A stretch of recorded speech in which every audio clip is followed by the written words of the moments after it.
The old house stood sentinel on Forgotten Hill, its windows like vacant eyes staring out at the world. It had witnessed generations come and go, each leaving an indelible mark on its ancient timbers. Now, it awaited new occupants, a family seeking solace and a fresh start, unaware of the chilling legacy etched into its very foundations. The air around it always felt a few degrees colder, the shadows a little deeper, as if the structure itself was inhaling the warmth of the living and exhaling a quiet, persistent dread. Sarah and Mark, with their 2 children, Lily and Tom, had driven for hours, leaving behind the suffocating clamor of the city. The promise of open fields, clean air, and a slower pace had been an irresistible siren song. The house, a grand Victorian with sprawling gardens, had seemed perfect in the online listing. A dream come true, a sanctuary from their past anxieties. As their car crunched over the gravel driveway, a collective sigh of relief escaped them. The late afternoon sun cast long, dancing shadows across the overgrown lawn, painting the scene with an almost ethereal glow. The wind rustled through the ancient oaks, sounding almost like a welcoming whisper. "It's even more beautiful than the pictures," Sarah exclaimed, her voice echoing with a newfound lightness. She stepped out of the car, inhaling deeply, trying to fill her lungs with the promise of a new beginning. Lily, 10 years old and perpetually lost in books, peered out the window, her imagination already populating the ancient trees with fantastical creatures. She imagined hidden fairies in the hollows and brave knights riding through the tall grass. Tom, a boisterous 6-year-old, was already clamoring to explore the vast expanse of garden, his energy boundless and infectious.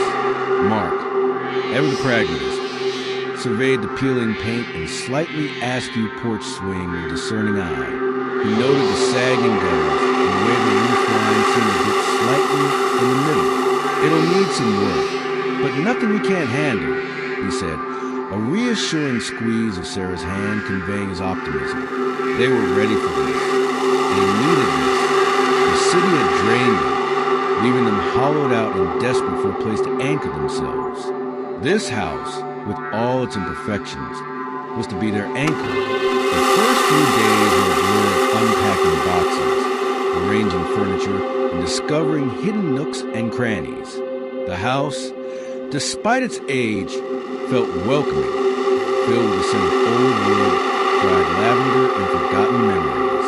Lily found a dusty attic filled with antique toys, a rocking horse with peeling paint, a collection of porcelain dolls with unblinking eyes, and a stack of yellow children's books. Tom spent hours chasing butterflies in the meadow behind the house, his laughter ringing out like a silver bell against the quiet backdrop of the countryside. Sarah and Mark reveled in the quiet evenings, sitting on the porch swing, the only sounds the chirping of crickets and the gentle rustle of leaves outside their bedroom window. It felt like they had finally found peace. Yet, even in this idyllic beginning, subtle dissonances began to emerge. A faint whisper, like a breath against the ear, that Sarah dismissed as the wind slipping through cracks in the old window frames. A fleeting shadow in the periphery of Lily's vision, which she attributed to her overactive imagination and the flickering light of the antique lamps. A toy car, left on the living room rug, found inexplicably on the mantelpiece the next morning, which Mark blamed on Tom's playful mischief, though Tom vehemently denied touching it. These were minor anomalies, easily explained away, barely registering as more than quirks of an old house settling into new ownership. One evening, as Sarah was tucking Tom into bed, he pointed a trembling finger toward a dark corner of his room. "Mommy, the man in the wall is watching me." Sarah chuckled, smoothing his hair, attributing it to a child's vivid dream. "There's no man in the wall, sweetie. It's just shadows from the tree outside." But as she turned to leave, a chill snaked up her spine. The shadows did seem to coalesce, just for a moment, into something vaguely humanoid, a tall, thin figure with elongated limbs. She shook her head, dismissing the thought. Sleep deprivation, she told herself. The stress of the move. She closed the door firmly, trying to shut out the sudden feeling of unease. Lily, meanwhile, had started spending more time in the attic. She claimed to be reading, but Sarah often found her staring intently at the dusty floorboards, a faraway look in her eyes, her lips moving silently. "Are you all right, sweetie?" Sarah asked one afternoon, finding Lily tracing intricate, unfamiliar patterns on the floor with her finger. Lily jumped, startled, as if pulled from a deep trance. "Oh, just thinking, Mom. This house, it has so many stories, doesn't it? I can almost hear them." Her voice was unusually soft, almost wistful, carrying a weight that seemed too heavy for a 10-year-old. Mark, engrossed in setting up his new home office and converted parlor, was the least affected, or so he believed. He was a man of logic, of tangible facts, a structural engineer who understood how things were built and why they made noise. Yet, even he couldn't ignore the persistent creaking of the floorboards upstairs when he knew everyone else was asleep, or the way the old grandfather clock in the hallway would chime at odd hours. 13 times at midnight, a metallic clang echoing through the silent house. He'd checked, of course, every time, flashlight in hand, only to find nothing amiss. He began to attribute it to the house's age, its natural groans and sighs as the temperature dropped. But a tiny seed of unease had been planted, a minuscule crack in his otherwise impenetrable wall of rationality. The first truly unsettling incident occurred during a particularly fierce thunderstorm. The wind howled like a banshee, rattling the windows in their frames and sending shivers down Sarah's spine. The power flickered, plunging the house into momentary darkness before the backup generator kicked in with a low hum. In that brief blackout, Sarah heard it, a child's sob, faint but distinct, coming from the top of the stairs. It wasn't Tom, and it wasn't Lily. It was a sound of profound, ancient sorrow. Her heart pounded against her ribs. She grabbed a flashlight and rushed to Lily's room, then Tom's, finding both children fast asleep, their chests rising and falling rhythmically, undisturbed by the storm. When she mentioned it to Mark the next morning over coffee, he suggested it was the wind whistling through the chimney, or perhaps a branch scraping against the roof. "You're just tired, love," he said, pulling her close. His warmth a stark contrast to the cold dread pooling in her stomach. Old houses make weird noises. But Sarah knew what she had heard. It was a sound that resonated deep within her, a sound that felt entirely human. As the weeks turned into a month, the subtle disturbances grew bolder, more frequent, and impossible to ignore. Objects didn't just move, they vanished and reappeared in impossible places.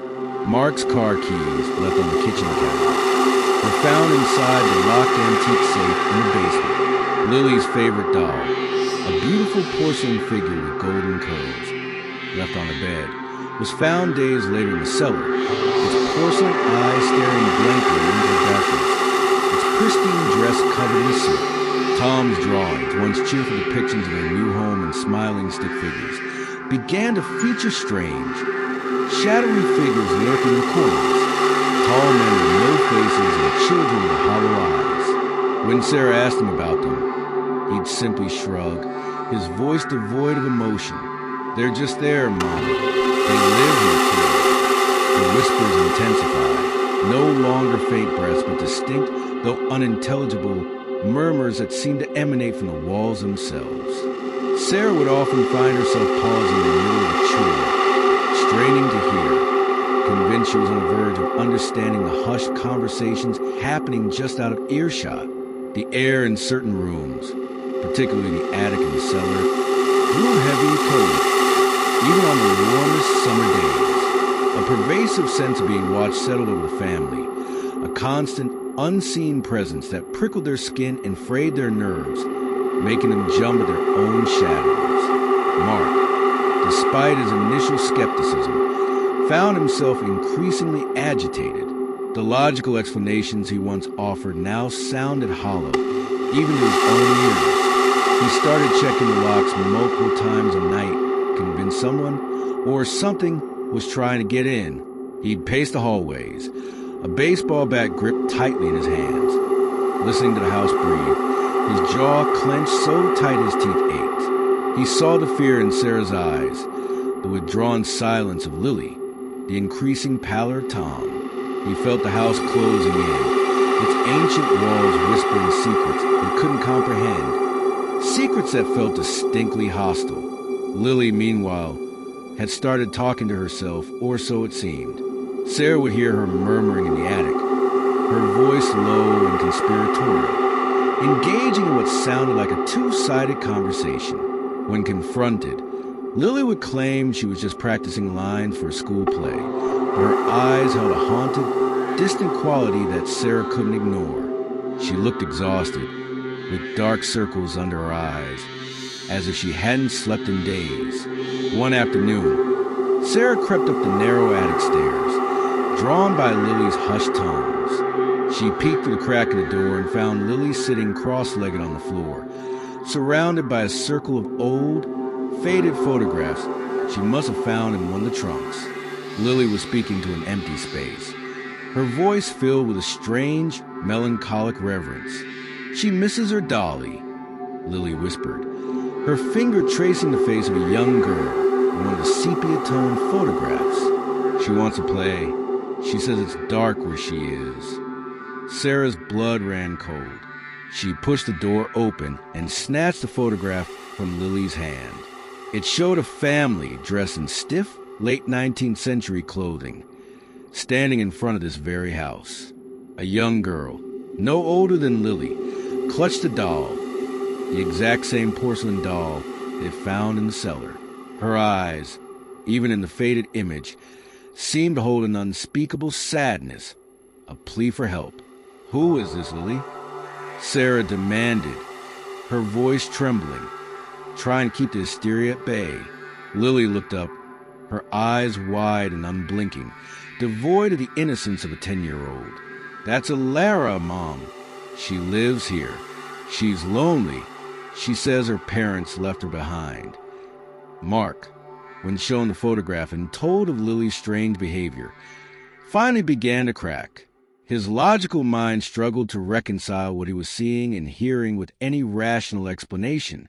He spent hours researching the house's history online, poring over digitized old newspaper archives and property records. He found fragmented reports of a tragedy, a family who had lived in the house over a century ago. Their young daughter, Alara, had vanished without a trace during a harsh winter. The parents, consumed by grief and whispered accusations from the townsfolk, had eventually left the house, never to return. The case remained unsolved, a dark stain on the town's history.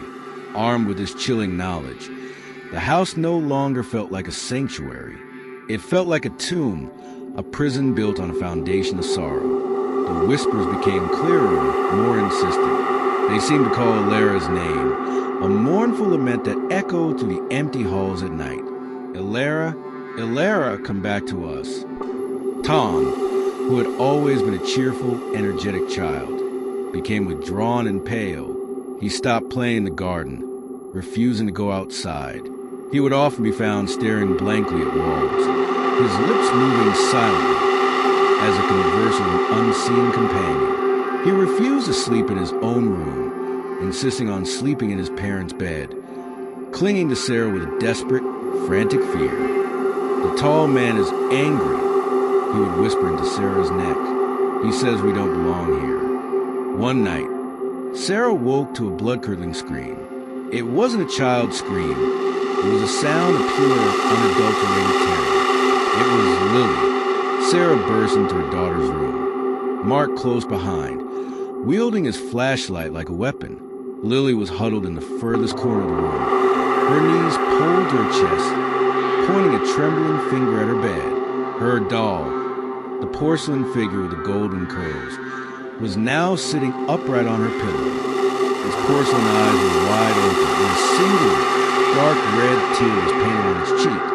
Or perhaps it wasn't paint, but it wasn't the doll that terrified Lily. It was the wall above the bed, pressed into faded floor wallpaper, with dozens of faint, childlike handprints, forming a chaotic, desperate pattern. They were too small to be lilies, too old to be fresh. Yet they seemed to pulse with a dark energy, and written in the dust of the mirror, in a shaky, childlike scrawl, were the words, "Play with me." The family was unraveling. Mark's skepticism had completely given way to a desperate, primal fear. He tried to convince Sarah they needed to pack their bags and leave immediately, to abandon the house and everything in it. But Sarah, consumed by a strange, almost obsessive need to understand, refused. She felt a bizarre connection to Alara, a twisted maternal empathy for the lost child. She believed Alara was trapped, and she, Sarah, could help her find peace. We can't just leave her, Mark, Sarah argued, her eyes wild, her hair unkempt. She's just a little girl. She needs a mother. This obsession began to distort Sarah's perception of reality. She started seeing Alara everywhere. A fleeting glimpse of a small figure in a white nightgown running through the garden, a shadow playing hide and seek in the dimly lit hallway. She heard Alara's laughter, a sound both innocent and deeply unsettling, echoing from empty rooms. Mark tried to reason with her, begging her to see sense, but his words seemed to bounce off a wall of delusion. He saw his wife slipping away, consumed by the house's malevolent influence.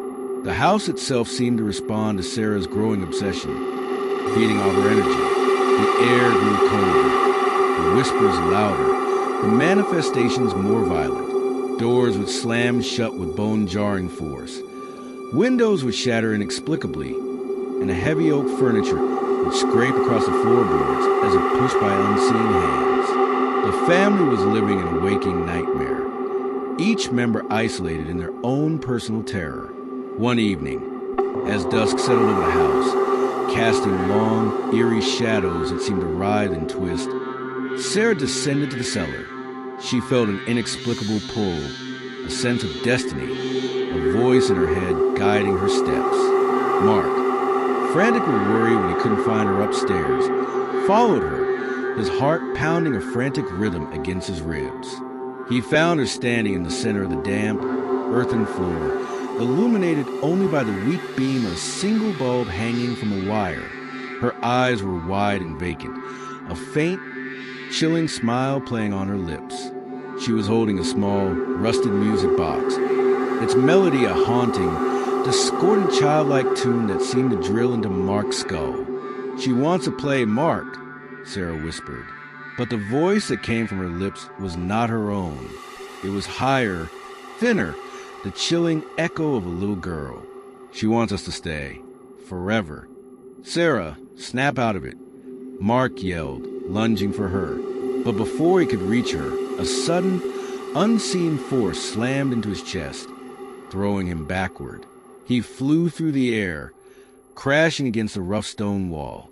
Pain exploded in his head, and his vision blurred. As he struggled to stay conscious, he looked toward the top of the cellar stairs. Lily and Tom were standing there, their faces pale with terror. But as Mark watched, their expressions shifted. The terror melted away, replaced by a blank, emotionless stare. Their eyes were not their own. They were dark, empty voids, reflecting the ancient malevolence that now fully permeated the house. The music box continued its mournful tune, a lullaby of despair. The whispers swelled, forming a deafening chorus of unseen voices, all chanting Alara's name, mixed with the deep, guttural laughter the tall man Tom had seen. Mark tried to scream, to warn his children to run, but his voice was trapped in his throat, suffocated by the oppressive weight of the air. He watched helpless, paralyzed by fear and the unseen force holding him down, as Sarah slowly turned toward the stairs. Her smile widened into a grotesque parody of maternal love. She reached out a hand toward Lily and Tom. "Come, children." The voice that wasn't Sarah's coaxed. "It's time for hide and seek." Lily and Tom, moving with a stiff, unnatural gait, began to descend the stairs, their eyes fixed on their mother, or the thing that now wore their mother's face. The house had claimed them, one by one, drawing them into its eternal game. The darkness of the cellar seemed to rise up, swallowing them whole. Now, another family had joined its spectral inhabitants, their laughter and cries forever trapped within its walls, adding to the symphony of sorrow. The silence that followed was absolute, save for the rhythmic dripping of a leaky pipe in the basement, a sound like a ticking clock counting down to eternity. The porch swing swayed gently in a breeze that wasn't there, and the grandfather clock in the hallway chimed 13 times, a metallic knell for the lost. The house was full again, and it was satisfied. For now, the legend of the house on the hill grew, a cautionary tale whispered among the townsfolk. Years turned into decades. The paint peeled further, the roof sagged more, and the garden became an impenetrable jungle of thorns and weeds. Yet, the house never truly decayed. Inside, the eternal game continued. Sarah, forever the twisted mother figure, wandered the halls, her voice echoing Valera's chilling commands. Mark, trapped in a state of perpetual paralysis, watched helplessly as his children played in shadows, their laughter a hollow, terrifying sound. Lily and Tom, their innocence stripped away, became part of the house's dark tapestry, their souls tethered to a porcelain doll in a dusty attic. And Valera, she was no longer lonely. She had her family now, a family bound by fear, trapped in a cycle of endless torment. The house had given her what she wanted, and in return, she fueled its dark hunger. Sometimes on quiet nights when the wind blew just right, the townsfolk swore they could hear the faint sound of a music box playing a discordant tune, followed by the chilling echo of a child's laughter. They would lock their doors, draw their curtains, and pray that the house on the hill would never set its sights on them, for they knew the truth. And if you ever find yourself on that forgotten hill, listening to the wind rustle through the ancient oaks, be warned. The whispers you hear might not be the wind at all. They might be the house, calling your name, inviting you to come inside and play forever.